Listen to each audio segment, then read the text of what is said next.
ओम नमः शिवाय। 9वां दिन। आज हम 13वां अध्याय प्रारंभ करते हैं। 13वां अध्याय सदाचार, संध्या वंदन, प्रणव, गायत्री जाप एवं अग्निहोत्र की विधि तथा महिमा। ऋषियों ने कहा, सूत जी, आप हमें वह सदाचार सुनाइए जिससे विद्वान पुरुष पुण्य लोकों पर विजय पाता है।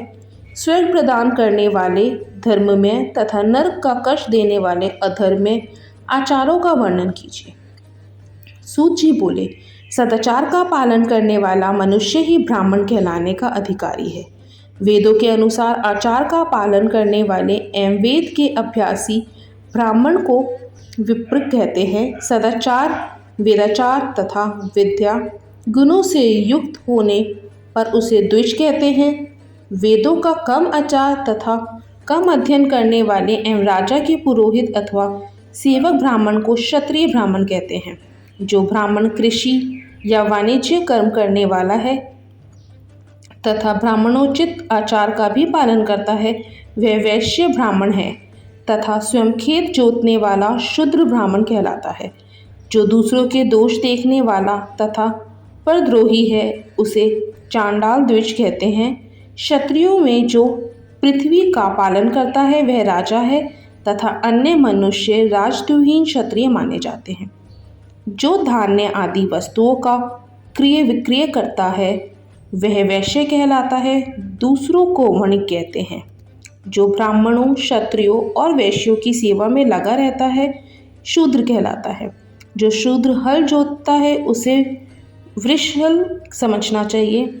इन सभी वर्णों के मनुष्य को चाहिए कि वे ब्रह्म मुहूर्त में उठकर पूर्व की ओर मुख करके देवताओं का, धर्म का, अर्थ का, उसकी प्राप्ति के लिए उठाए जाने वाले कलेशों का तथा आय और व्यय का चिंतन करें। रात के अंतिम पहर के मध्य भाग में मनुष्य को उठकर मल मूत्र त्याग करना चाहिए। घर से बाहर शरीर को ढककर जाकर उत्तराभिमुख होकर मल मूत्र का त्याग करें। जल, अग्नि, ब्राह्मण तथा देवताओं का स्थान बचाकर बैठे। उठने पर उस ओर ना देखें। हाथ पैरों की शुद्धि करके 8 बार कुल्ला करें। किसी वृक्ष के पत्ते से दातून करें। दातून करते समय तर्जनी उंगली का उपयोग नहीं करें। तदनंतर जल संबंधी देवताओं को नमस्कार कर मंत्र पाठ करते हुए जलाशय में स्नान करें। यदि कंठ तक या कमर तक पानी में खड़े होने की शक्ति ना हो तो घुटने तक जल में खड़े होकर ऊपर जल छिड़क कर मंत्रोच्चारण करते हुए स्नान कर तर्पण करें। इसके उपरांत वस्त्र धारण कर उत्तरीय भी धारण करें। नदी अथवा तीर्थ में स्नान करने पर उतारे हुए वस्त्र वहाँ ना धोएं। उसे किसी कुएं, बावड़ी अथवा घर ले जाकर धोएं। कपड़ों को निचोड़ने से जो जल गिरता है, वह एक श्रेणी में पितरों की तृप्ति के लिए होता है।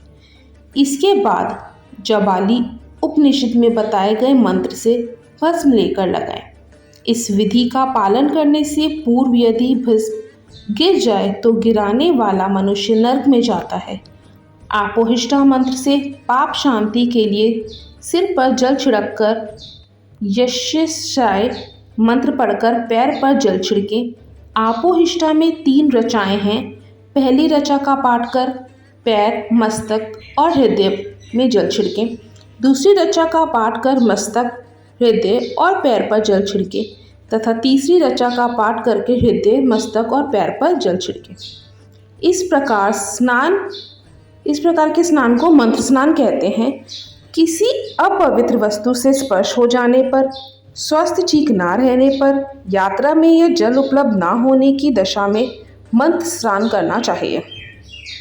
प्रातः काल की संध्योपासना में गायत्री मंत्र का जाप करके 3 बार सूर्य को अर्घ दे। मध्याह्न में गायत्री मंत्र का उच्चारण कर सूर्य को एक अर्घ देना चाहिए। सायंकाल में पश्चिम की ओर मुख करके पृथ्वी पर ही सूर्य को अर्घ दें। सायंकाल में सूर्योदय से 2 घड़ी पहले की गई संध्या का कोई महत्व नहीं होता। ठीक समय पर ही संध्या करनी चाहिए।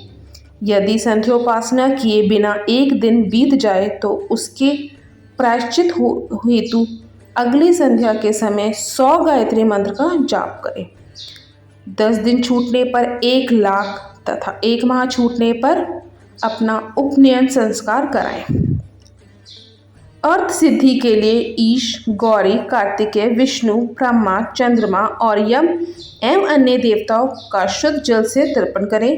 तीर्थ के दक्षिण में, मंत्रालय में, देवालय में अथवा घर में आसन पर बैठकर अपनी बुद्धि को स्थिर कर देवताओं को नमस्कार कर प्रणव मंत्र का जाप करने के पश्चात गायत्री मंत्र का जाप करें। प्रणव के अ, उ और म तीनों अक्षर में जीव और ब्रह्मा एक की एकता का प्रतिपादन होता है। अतः प्रणव मंत्र का जाप करते समय मन में यह भावना होनी चाहिए कि हम तीनों लोकों की सृष्टि करने वाले ब्रह्मा, पालन करने वाले विष्णु तथा संहार करने वाले रुद्र की उपासना कर रहे हैं।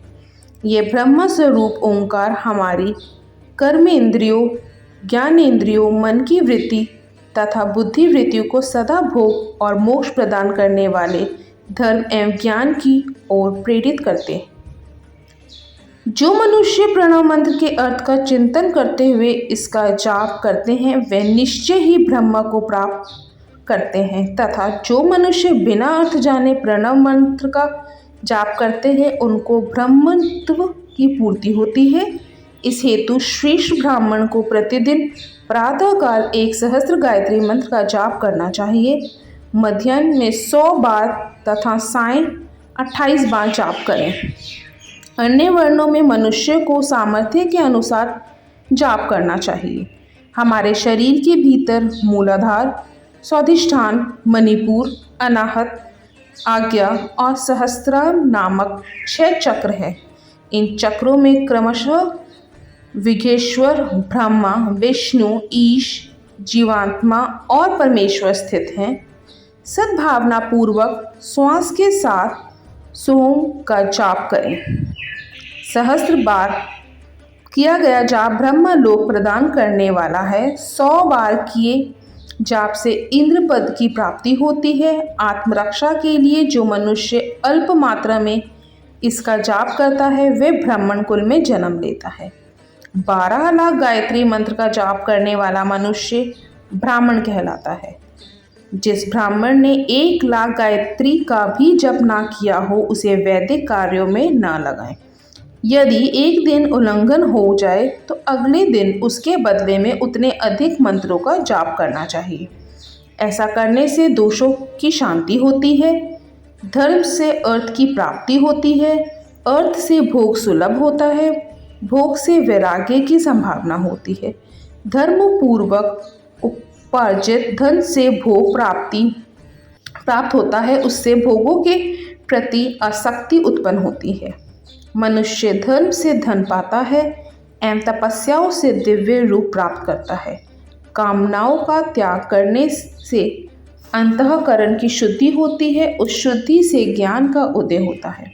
सतयुग में तप को तथा कलयुग में दान को धर्म का अच्छा साधन माना गया है। सतयुग में ध्यान से, त्रेता में तपस्या से और द्वापर में यज्ञ करने से ज्ञान की सिद्धि होती है, परंतु कलयुग में प्रतिमा की पूजा से ज्ञान लाभ होता है।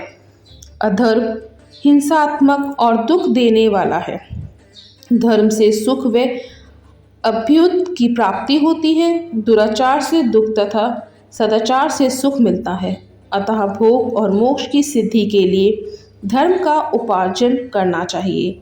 किसी ब्राह्मण को 100 वर्ष के जीवन निर्वाह की सामग्री देने पर ही ब्रह्मलोक की प्राप्ति होती है। 1 सहस्त्र चांद्रायन व्रत का अनुष्ठान ब्रह्मलोकदायक माना जाता है। दान देने वाला पुरुष जिस देवता को सामने रखकर दान करता है, अर्थात जिस देवता को वह दान द्वारा प्रसन्न करना चाहता है, उसी देवता का लोक उसे प्राप्त होता है। धनहीन पुरुष तपस्या पर अक्षय सुख को प्राप्त कर सकते हैं। ब्राह्मण को दान ग्रहण कर तथा यज्ञ करके धन का अर्जन करना चाहिए। क्षत्रिय बाहुबल से तथा वैश्य कृषि एवं गोरक्षा से धन का उपार्जन करें। इस प्रकार न्याय से उपार्जित धन को दान करने से दाता को ज्ञान की सिद्धि प्राप्त होती है एवं ज्ञान से ही मोक्ष की प्राप्ति सुलभ होती है। गृहस्थ मनुष्य को धन धान्य आदि सभी वस्तुओं का दान करना चाहिए। जिसके अन्न को खाकर मनुष्य कथा श्रवण तथा सत्कर्म का पालन करता है तो उसका आधा फल दाता को मिलता है। दान लेने वाले मनुष्य को दान में प्राप्त वस्तु का दान तथा तपस्या द्वारा पाप की शुद्धि करनी चाहिए।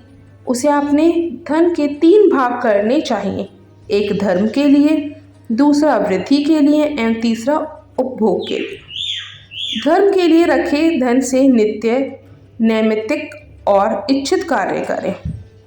वृद्धि के लिए रखे धन से ऐसा व्यापार करें जिससे धन की प्राप्ति हो तथा उपभोग के धन से पवित्र भोग भोगें। खेती से प्राप्त धन का 10वां भाग दान कर दें, इससे पाप की शुद्धि होती है। वृद्धि के लिए किए गए व्यापार से प्राप्त धन का 6वां भाग दान देना चाहिए। विद्वान को चाहिए कि वे दूसरों के दोषों का बखान ना करें। ब्राह्मण भी दोषवश दूसरों के सुने या देखे हुए छिद्र को कभी प्रकट ना करें। विद्वान पुरुष ऐसी बात ना कहें जो समस्त प्राणियों के हृदय में रोष पैदा करने वाली हो। दोनों संध्याओं के समय अग्नि को विधि पूर्वक दी हुई आहुति से संतुष्ट करें। चावल, धान्य, घी, फल, कंद तथा हविष्य के द्वारा स्थालीपाक बनाएं तथा यथोचित रीति से सूर्य और अग्नि को अर्पित करें। यदि दोनों समय अग्निहोत्र करने से में असमर्थ हो तो संध्या के समय जाप और सूर्य की वंदना करनी। आत्मज्ञान की इच्छा रखने वाले तथा धनी पुरुष को इसी प्रकार उपासना करनी चाहिए। जो मनुष्य सदा ब्रह्म यज्ञ करते हैं, देवताओं की पूजा, अग्नि पूजा और गुरु पूजा प्रतिदिन करते हैं, वे ब्राह्मणों को भोजन तथा दक्षिणा देते हैं, वे स्वर्ग लोक के भागी होते हैं। ओम नमः शिवाय।